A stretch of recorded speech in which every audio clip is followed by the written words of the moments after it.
Hello साथियों, मेरे इस चैनल पे आप सभी का एक बार फिर से स्वागत है। और जैसा कि आपको पता है कि हम करेंट अफेयर्स का सीरीज शुरू किए थे, तो एक current affairs BPSC AEDO, BPSC ट्रिप 4.0 और 17वीं बीपीएससी सभी के लिए महत्वपूर्ण है। और एक और बात बताते हैं कि ये जो है 5वां पार्ट है। इसके पहले 4 पार्ट हम कंप्लीट कर चुके हैं। तो चलिए शुरू करते हैं। आज का पहला क्वेश्चन है कि सीआरपीएफ का नया महानिदेशक किसे घोषित किया गया है। तो सीआरपीएफ का नया महानिदेशक ज्ञानेंद्र प्रताप। और कभी कभी इसमें से एक क्वेश्चन जरूर पूछ देगा, सीआईएसएफ का नया महानिदेशक कौन है, तो परवीर रंजन। और अगर बीएसएफ का नया महानिदेशक पूछा जाए तो परवीन कुमार। और असम राइफल्स का अगर महानिदेशक पूछा जाए तो विकास लखेड़ा। और आईटीबीपी के अगर पूछा जाए तो शत्रुजीत सिंह। और आरपीएफ की महिला महानिदेशक जो बनी है पहली, वो सोनाली मिश्रा बनी है। तो इसमें से एक क्वेश्चन जो है एग्जाम में देखने को मिल सकता है। स्क्रीनशॉट लेकर के और पढ़ लीजिएगा। इसके अलावा अगला क्वेश्चन है कि हाल फिलहाल जो है झारखंड विधानसभा का चुनाव हुआ है। तो झारखंड विधानसभा का चुनाव जो है, झारखंड विधानसभा में जो अभी पार्टी बहुमत में है, तो बहुमत वाला पार्टी जो कि अभी सरकार में है, तो उसको कितना सीट मिला है, तो 56 सीट जो है मिला है।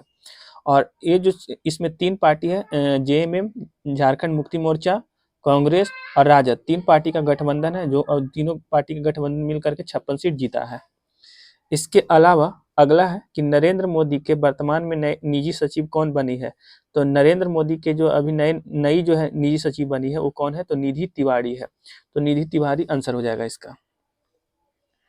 इसके अलावा जो ब्रिक्स शिखर सम्मेलन 2024 में हुआ था, तो ब्रिक्स शिखर सम्मेलन 2024 में जो है हुआ था, वो कहाँ पे हुआ था, तो कजान में हुआ था। कहाँ हुआ था, कजान में। अगला है क्वेश्चन कि जो 53वां नंबर का मुख्य न्यायाधीश, जो कितना नंबर का, तो 53 नंबर का। तो 53 नंबर का जो मुख्य न्यायाधीश है वो कौन बने हैं, तो न्यायमूर्ति सूर्यकांत। ठीक है, ये 53वां नंबर का है। और अगर आपको से 52वां नंबर का पूछा जाए तो कौन हो जाएगा, तो बी आर गवई हो जाएगा। तो 52वां नंबर का पूछे तो बी आर गवई। और अगर 53वां नंबर का पूछे तो न्यायमूर्ति सूर्यकांत। इसके अलावा आज का अगला क्वेश्चन है कि अभी पटना हाई कोर्ट के जो मुख्य न्यायाधीश बने हैं, वो पटना हाई कोर्ट के मुख्य न्यायाधीश कौन है, तो संगम कुमार साहू है। पटना हाई कोर्ट के मुख्य न्यायाधीश कौन है, तो संगम कुमार साहू। कल वाला वीडियो में हम बताए थे दिल्ली के मुख्य न्यायाधीश। तो दिल्ली के मुख्य न्यायाधीश कौन है, आप लोग कमेंट करके आंसर कमेंट कीजिएगा। आगे है यूपीएससी के वर्तमान में हेड कौन है, तो यूपीएससी के वर्तमान हेड है अजय कुमार। इसके अलावा कल आपको हम बताए थे आरबीआई के गवर्नर बताए थे संजय मल्होत्रा है। तो यूपीएससी के हेड कौन है, तो अजय कुमार। इसके अलावा इसरो के हेड कौन है, तो वी नारायणन है। ठीक है। और इसी तरीका से अगर डीआरडीओ के हेड पूछा जाए तो डीआरडीओ के समीर बी कामत है। तो उसको आप पढ़ लीजिएगा। इसके अलावा अगला क्वेश्चन है कि पहली विधि कानून मंत्री कौन बनी है, तो पहली विधि कानून मंत्री जो है अंजू राठी राणा बनी है। पहला विधि कानून मंत्री कौन बना है, तो अंजू राठी राणा बनी है। ठीक है, तो इसको भी पढ़ लीजिएगा, ये भी आपके लिए इम्पोर्टेंट है। इसमें वही चीज हम शामिल किए जो आपके एग्जाम के लिए इम्पोर्टेंट हो सकता है और जहाँ से बहुत ज्यादा क्वेश्चन बनता है। अभी हाल फिलहाल जितने भी एग्जाम हो रहा है उसमें करेंट अफेयर्स का बहुत ज्यादा क्वेश्चन पूछा जा रहा है, तो करेंट अफेयर्स को हम जोड़ दे रहे हैं। अगला है 70वें जो फिल्म फेयर अवार्ड हुआ है, कितने नंबर के, तो 70वें नंबर के जो फिल्म फेयर अवार्ड हुए हैं उसमें कुछ अवार्ड मिला है। तो सबसे पहले बेस्ट फीमेल एक्टर का अवार्ड किसे दिया गया है, 70वें फिल्म फेयर अवार्ड में बेस्ट फीमेल एक्टर का अवार्ड आलिया भट्ट को दिया गया है। और अगर मेल एक्टर पूछे कि बेस्ट मेल एक्टर का अवार्ड किसे दिया गया है, तो अभिषेक बच्चन को दिया गया है। और सर्वश्रेष्ठ मूवी का अवार्ड किसे दिया गया है, तो लापता लेडीज को दिया गया है। और सर्वश्रेष्ठ निर्देशक का अवार्ड किसे दिया गया है, तो किरण राव को दिया गया है। ये कौन से अवार्ड का बात हो रहा है, तो 70वें फिल्म फेयर अवार्ड का बात हो रहा है। 70वें फिल्म फेयर अवार्ड में best female actor Alia Bhatt, best male actor Abhishek Bachchan, सर्वश्रेष्ठ मूवी लापता लेडीज और सर्वश्रेष्ठ निर्देशक किरण राव। ठीक, आगे चलिए अगला पेज में चलते हैं। आप लोग बस ध्यान से सुनते जाइएगा, आप लोगों को कुछ करना नहीं है, पूरा याद करवाने का गारंटी मेरा है। अगला क्वेश्चन है कि मोथा चक्रवात है, तो ये मोथा चक्रवात का जो नामकरण है, वो मोथा चक्रवात का नामकरण किस देश ने किया है, तो थाईलैंड ने किया है। तो मोथा चक्रवात का नामकरण जो है वो कौन देश के द्वारा किया गया है, तो थाईलैंड के द्वारा किया गया है। अच्छा, ये जो मोथा चक्रवात है वो आया कहाँ पे था, तो बंगाल की खाड़ी में आया था। मोथा चक्रवात कहाँ पे आया था, तो बंगाल की खाड़ी में। एक मिनट रुक जाइएगा, थोड़ा माइक सेट कर ले रहा है बढ़िया से, दिक्कत हो रहा है थोड़ा सा। हाँ चलिए, मोथा पहले क्वेश्चन ये है कि मोथा चक्रवात का नामकरण किस देश के द्वारा किया गया था, थाईलैंड के द्वारा किया गया था। एक्स्ट्रा क्वेश्चन ये पूछा जा सकता है कि कहाँ पे आया था, तो बंगाल की खाड़ी। अच्छा, इससे भारत के कौन कौन से राज्य प्रभावित हुए थे, तो पश्चिम बंगाल, झारखंड, ओडिशा, बिहार, ये 4 राज्य जो है भारत के मोथा चक्रवात से प्रभावित हुए थे। तो याद रखिएगा, इससे बनने वाला सभी क्वेश्चन हम बता दिए। इसके अलावा भारत और बांग्लादेश के बीच में कुछ होने वाला युद्ध अभ्यास है, जिसमें एक है बोंगो सागर युद्ध अभ्यास और दूसरा है संप्रीति युद्धाभ्यास। कल हम बता दिए थे, कल वाला वीडियो में बताए थे कि बोंगो सागर युद्धाभ्यास किस किसके बीच में होता है, तो भारत और बांग्लादेश के बीच में होता है। इसके अलावा एक एक्स्ट्रा याद कर लीजिएगा, संप्रीति युद्धाभ्यास। तो संप्रीति युद्धाभ्यास भी जो है वो भारत और बांग्लादेश के बीच में ही होता है। इसके अलावा एक आपके लिए होमवर्क क्वेश्चन है, एक दिए हैं दिल्ली के नए मुख्य न्यायाधीश जो बने, उसको आप कमेंट कीजिएगा। और एक है शांति के क्षेत्र में नोबेल प्राइज 2025 में किसे दिया गया है, 2025 में शांति के क्षेत्र में नोबेल प्राइज किसे दिया गया है, इसका आंसर आप कमेंट कीजिएगा। अगला क्वेश्चन है कि राजनाथ सिंह ने लेफ्टिनेंट कर्नल की मानद उपाधि किसे प्रदान किया है। जो राजनाथ सिंह है, राजनाथ सिंह कौन है, तो भारत के रक्षा मंत्री हैं। तो भारत के रक्षा मंत्री राजनाथ सिंह ने लेफ्टिनेंट कर्नल की मानद उपाधि किसे दिया है, तो नीरज चोपड़ा। अच्छा, कभी कभी पूछा जाता है कि नीरज चोपड़ा का संबंध कौन से गेम से है, तो भाला फेंक से है। नीरज चोपड़ा का संबंध किस गेम से है, तो भाला फेंक से है। और राजनाथ सिंह ने इन्हें जो है लेफ्टिनेंट कर्नल की मानद उपाधि प्रदान किए हैं। अगला है निंगोल चकौवा त्यौहार। तो निंगोल चकौवा त्यौहार जो है वो किस राज्य से संबंधित है, तो निंगोल चकौवा त्यौहार जो है वो मणिपुर से संबंधित है। आगे चलिए, आगे कुछ हेड है, जैसे बीसीसीआई के हेड वर्तमान में कौन है, तो मिथुन मनहास है। बीसीसीआई के हेड कौन है, मिथुन मनहास।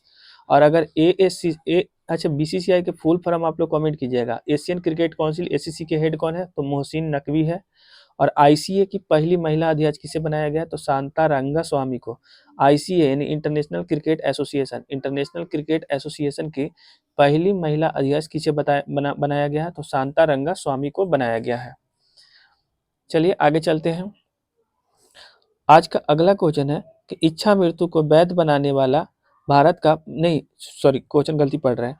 इच्छा मृत्यु को वैध बनाने वाला पहला लैटिन अमेरिका देश कौन सा बन गया। इच्छा मृत्यु को वैध बनाने वाला पहला लैटिन अमेरिका देश कौन बन गया है, तो उरुग्वे बन गया है। उरुग्वे जो देश है वो इच्छा मृत्यु को वैध बना दिया है। ठीक है, मतलब अपने इच्छा के अनुसार जो है वो आप मृत्यु ले सकते हैं। इसके अलावा कुछ एक्स्ट्रा फैक्ट ये है कि अमेरिका जो है वो अपने आप को WHO से अलग कर लिया है, और साथ ही साथ पेरिस जलवायु समझौता से भी अमेरिका अपने आप को अलग कर लिया है। WHO से भी अलग अलग कर लिया अपने आप को अमेरिका, और पेरिस जलवायु समझौता से भी अपने आप को क्या कर लिया, अलग कर लिया है। ये क्वेश्चन पूछा जा सकता है एग्जाम में।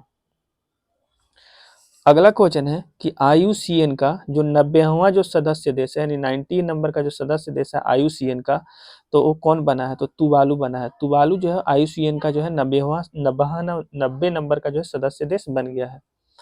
अगला है जीमेक्स। तो जीमेक्स युद्धाभ्यास किन दो देशों के बीच में होने वाला युद्धाभ्यास है, तो जे से जापान, आई से इंडिया, यानी जापान और इंडिया के बीच में होने वाला एक जो है युद्धाभ्यास है जीमेक्स। ठीक है, इसके पहले संप्रीति युद्धाभ्यास बता दिए। तो संप्रीति युद्धाभ्यास किसके किसके बीच में होता है, तो भारत और बांग्लादेश के बीच में होता है। बोंगो सागर भारत और बांग्लादेश के बीच में। इसके अलावा कल परसों एक और बताए थे युद्धाभ्यास, थोड़ा भी याद नहीं आ रहा, लेकिन आप लोग देख लीजिएगा, मेरा पुराना वीडियोज में अपलोड है। तो चलिए आगे वाला पेज में चलते हैं। कुछ है सूचकांक 2025 जो कि आपको याद कर लेना होगा। यहाँ से क्वेश्चन एक ना एक जरूर देखिएगा। जैसे ग्लोबल फायर पावर इंडेक्स आपसे पूछे, तो ग्लोबल फायर पावर इंडेक्स में भारत का स्थान चौथा है। फायर तो 4, तो ग्लोबल फायर पावर इंडेक्स में भारत का स्थान चौथा है। अगर अगला पूछे कि वैश्विक सतत रिपोर्ट सूचकांक, वैश्विक सतत रिपोर्ट सूचकांक में भारत का स्थान कितना है, तो 99, यानी कि सतत भारत में वैश्विक स्तर पे सतत विकास हो रहा है कि नहीं, तो हम लोग आंसर दिया नो नो, तो नो नो मतलब 99 हो गया। तो वैश्विक सतत रिपोर्ट सूचकांक में भारत का स्थान कितना है, तो 99 है। अगर वैश्विक शांति सूचकांक में पूछा जाए कि वैश्विक शांति सूचकांक में भारत का स्थान कितना है, तो 115 है। और अगर मानव विकास सूचकांक में पूछे तो 130।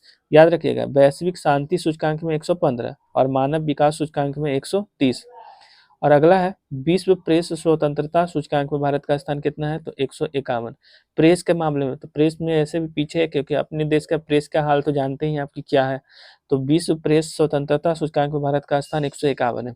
देखिए, ऐसा नहीं कर सकते हैं कि सिर्फ मेन स्ट्रीम मीडिया ही सरकार का गुलाम है। बाकी बहुत सारे जो प्लेटफॉर्म है, सोशल जो प्लेटफॉर्म है, वो भी अपने आप को इंडिपेंडेंट नहीं रखा, वो भी किसी न किसी के पक्ष में बोलता है। देखिए, मीडिया मेन स्ट्रीम मीडिया ज़्यादातर जो है वो सरकार के पक्ष में बोलता है, और बहुत सारे जो यूट्यूबर्स हैं, मतलब कि अब जो मीडिया है ना, वो मीडिया फ्री नहीं रहा, अब किसी न किसी का वो गुलाम है। फ्री स्पीच इंडेक्स में भारत का स्थान 24वां है। फ्री स्पीच इंडेक्स में भारत का स्थान 24वां। ग्लोबल जेंडर इंडेक्स में भारत का स्थान 131वां। ग्लोबल जेंडर इंडेक्स में भारत का स्थान 131वां। विश्व खुशहाली इंडेक्स में भारत का स्थान 118वां। ये 2025 का बात हो रहा है, कोई उल्टा पुल्टा कमेंट मत करना भाई। ये नहीं कहना कि ये है वही है, ये 2025 का जितने भी इंडेक्स हम बता रहे हैं 2025 का इंडेक्स है। ग्लोबल हंगर इंडेक्स में भारत का स्थान कितना है? 102 है। देखिए आप लोग बहुत सारे जो है ना थोड़ा सा डाटा को इधर उधर करके उल्टा पुल्टा कमेंट करने लगते हैं, तो हो सकता है हम भी कोई भगवान तो नहीं है, अपने तरीका से कोशिश करते हैं कि हर चीज़ सही बताएं, लेकिन कुछ गलत हो जाता है तो आप कमेंट कर दीजिएगा, लेकिन एक सभ्य तरीका से कीजिएगा भाई। असभ्य तरीका से करते हैं तो थोड़ा उटपुटांग लगता है। आप लोग बहुत पढ़े लिखे लोग हैं, आप लोग सपोर्ट करते हैं मेरे चैनल को, और आप ही लोग उल्टा पुल्टा कमेंट करते हैं तो थोड़ा अच्छा नहीं लगता है। अब देखिए कुछ अंतर्राष्ट्रीय शिखर सम्मेलन जो 2025 में हुआ है, जिसमें पहला है हिंद महासागर सम्मेलन 2025। तो हिंद महासागर सम्मेलन 2025 का आयोजन कहाँ पे हुआ है? तो मस्कट में हुआ है। मस्कट कहाँ पे पड़ता है? तो ओमान में। और अगर बीमस्टेक शिखर सम्मेलन पूछे तो बीमस्टेक शिखर सम्मेलन थाईलैंड में हुआ है। बीमस्टेक शिखर सम्मेलन कहाँ पे हुआ है? तो थाईलैंड में। और G7 शिखर सम्मेलन का अध्यक्षता कहाँ पे हुआ है? तो कनाडा में। G7 शिखर सम्मेलन का आयोजन कहाँ पे किया गया है? कनाडा में। और ब्रिक्स शिखर सम्मेलन 2025 का आयोजन कहाँ पे किया गया? तो रियो डी जेनेरियो में। और लास्ट है एक नाटो शिखर सम्मेलन, तो नाटो शिखर सम्मेलन 2025 का आयोजन नीदरलैंड में। तो यहाँ से क्वेश्चन एग्जाम में दिख सकता है। इसके अलावा अभी जो हम सूचकांक बताए थे ऊपर में, तो इस सूचकांक से भी एक क्वेश्चन दिख सकता है। तो आप ये दो चीज़ों को जो है स्क्रीनशॉट लेकर के अच्छे से तरीका से याद कर लीजिए, क्योंकि यहाँ से क्वेश्चन 100% श्योर है कि दिखेगा। बाकी मेरे चैनल को सब्सक्राइब करके रखिएगा आप लोग, और थोड़ा कमेंट सभ्य तरीका से कीजिए ताकि हमको मोटिवेशन मिल सके, और चैनल को सब्सक्राइब कर लीजिए।